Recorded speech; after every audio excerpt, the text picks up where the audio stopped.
Assalamualaikum warahmatullahi wabarakatuh. Welcome to my channel, Cacaber Channel, campur-campur berkah. Halo Sobat Caber, di video kali ini saya akan share ke kalian mengenai VirtualBox. Oke, langsung saja kita simak videonya.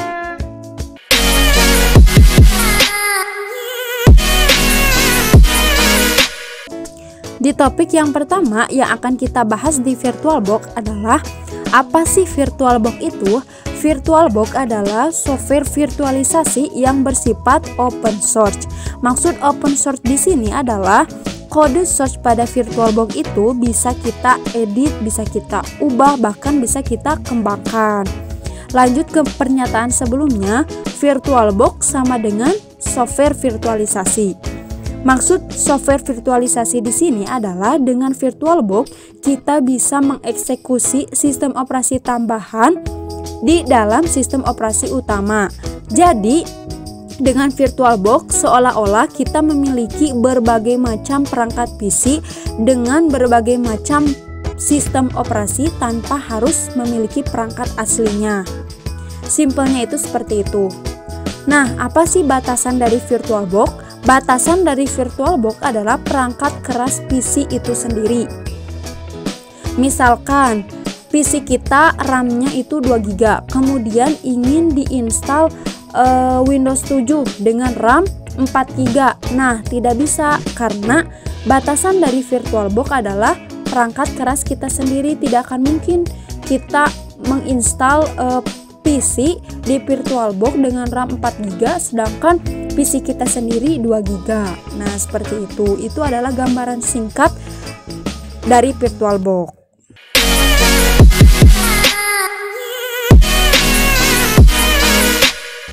Oke Sobat Caber, ternyata ada 5 fungsi dari VirtualBox. Yang pertama, dengan VirtualBox kita bisa menguji dan mencicipi sistem operasi baru tanpa harus menghilangkan sistem operasi yang kita gunakan.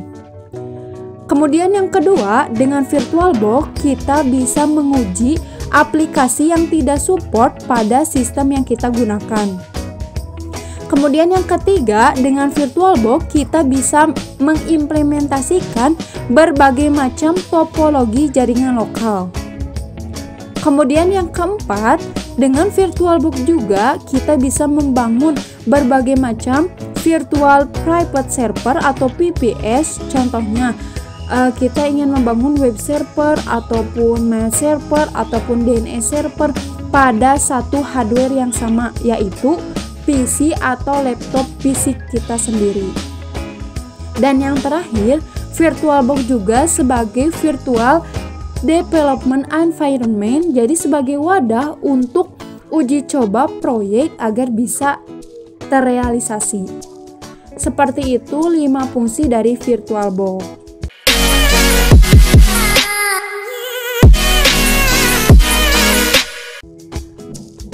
Yang ketiga, ada cara kerja dari VirtualBox.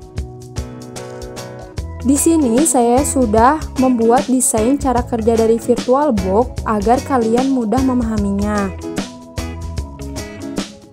Bisa dilihat pada desain ada yang dinamakannya dengan Base OS. Base OS ini saya ibaratkan sebagai sistem operasi yang sudah diinstalkan VirtualBox. Nah, bisa dilihat ya daerah yang warna ungu. Makanya VirtualBox ini ada di dalam Base OS. Bisa dilihat VirtualBox daerah yang warna hijau. Di dalam VirtualBox terdapat kotak warna-warni, ada warna kuning, oranye, kemudian merah, biru muda. Ini dinamakan sebagai GSOS. Jadi GSOS ini adalah sistem operasi tambahan yang sudah diinstal di VirtualBox. Lantas bagaimana cara kerja dari VirtualBox? Nah, VirtualBox ini akan mengambil ruang kosong yang ada pada Base OS. Nah, apa saja ruang kosong yang diambil pada Base OS? Yaitu berupa RAM, kemudian core process, kemudian PGA. Namun, pengambilan ruang kosong ini hanya bersifat sementara ketika Guest OS ini diaktifkan. Ketika sistem operasinya dinyalakan, maka dengan otomatis VirtualBox ini akan mengambil ruang kosong dari Guest OS. Namun, ketika sistem operasinya tidak dinyalakan, maka tidak akan mengambil ruang kosong. Nah, seperti itu gambaran dari cara kerja VirtualBox. Untuk sistem operasi yang bisa diinstal di VirtualBox bisa berupa Windows, kemudian Linux ataupun Unix. Begitu gambaran singkat mengenai cara kerja VirtualBox.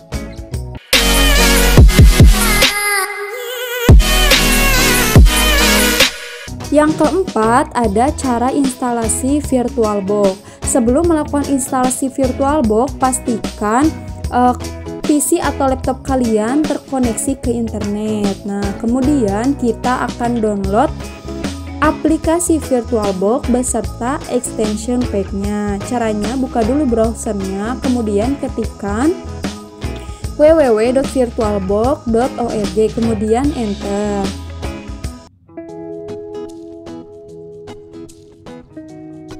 Jika sudah, klik download.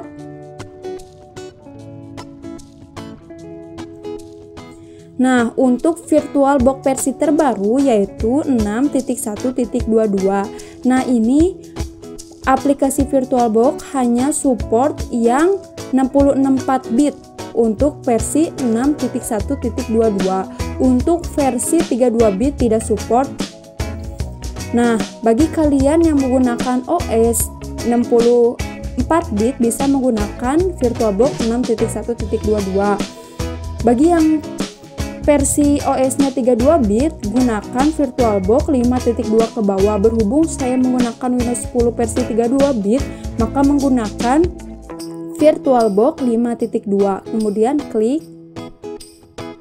Nah, kemudian langsung klik aja Windows Host untuk yang ingin install aplikasi VirtualBox. Untuk extension pack-nya bisa langsung klik yang bagian bawah. Nah, langsung klik aja seperti ini untuk aplikasi VirtualBox. Nah, berhubung saya sudah download, jadi munculnya seperti ini.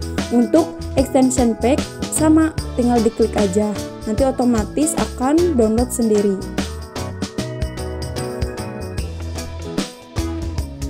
Nah, jika sudah mendownload, kemudian matikan koneksi internetnya ya.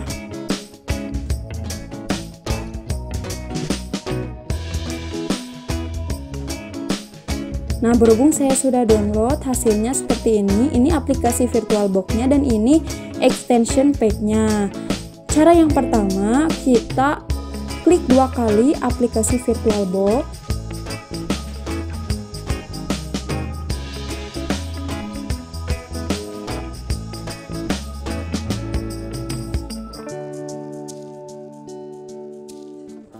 Nah, jika sudah, langsung klik next. Nah, di sini adalah fitur untuk aplikasi VirtualBox. Ada 3 fitur. Yang pertama ada VirtualBox USB support. Jadi untuk mensupport guest OS-nya atau OS tambahannya bisa support USB. Kemudian yang kedua VirtualBox networking agar guest OS-nya bisa terkoneksi ke internet atau jaringan. Dan yang terakhir VirtualBox Python. Jadi mensupport script Python. Nah, bagi kalian yang ingin merubah lokasi instalasi VirtualBox bisa diklik browser, kemudian cari lokasi yang diinginkan. Jika ingin tetap di Windows C, langsung saja klik OK. Nah, seperti ini ya, langsung next aja. Nah, kemudian kita atur saja seperti ini, pastikan semuanya terchecklist. Nah, yang pertama membuat shortcut untuk di start menu. Kemudian yang kedua membuat shortcut untuk di desktop, dan yang ketiga untuk membuat shortcut di quick launch. Nah, yang terakhir register file association. Jadi akan otomatis terbuka aplikasi .pbox. Contohnya kayak extension pack kan tadi bentuknya seperti ini. Nah, ini akan terbuka ke bentuk aplikasi gitu. Jadi ketika kita sudah menginstal VirtualBox, aplikasi ini akan terbuka. Nah, jadi langsung next saja. Nah, ini memastikan network interface. Jadi, ketika kita melakukan instalasi VirtualBox, jadi otomatis internetnya akan terputus gitu sementara waktu ketika kita instalasi VirtualBox. Langsung yes saja. Kemudian klik install. Tunggu beberapa saat ya. Kemudian pilih yes ya. Ini akan gelap, langsung saja pilih yes. Nah, otomatis akan terinstall.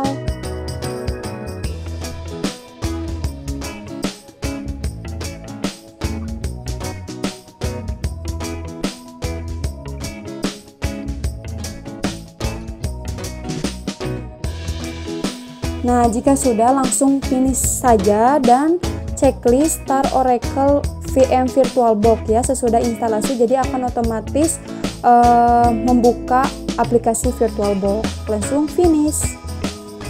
Nah, ini adalah tampilan dari VirtualBox. Kita instalasi extension pack ya. Selanjutnya klik berkas, kemudian pilih preferensi.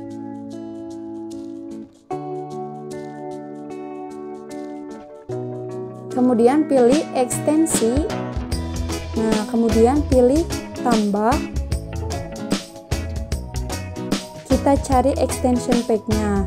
Tadi di mana di download, kemudian klik. Nah, jika sudah, dicari file extension pack-nya, kemudian open. Tunggu dulu. Nah, kemudian upgrade. Nah, berhubung tadi sebelumnya ini otomatis ngedirect ke aplikasi VirtualBox, nah saya masukkan lagi yang baru, yaitu versi barunya 5.2.44. Saya terus kemudian upgrade, baca sampai ke bawah, scroll. Nah, jika sudah, saya setuju. Tunggu dulu. Nah, ini proses instalasi extension pack. Kemudian kita pilih yes.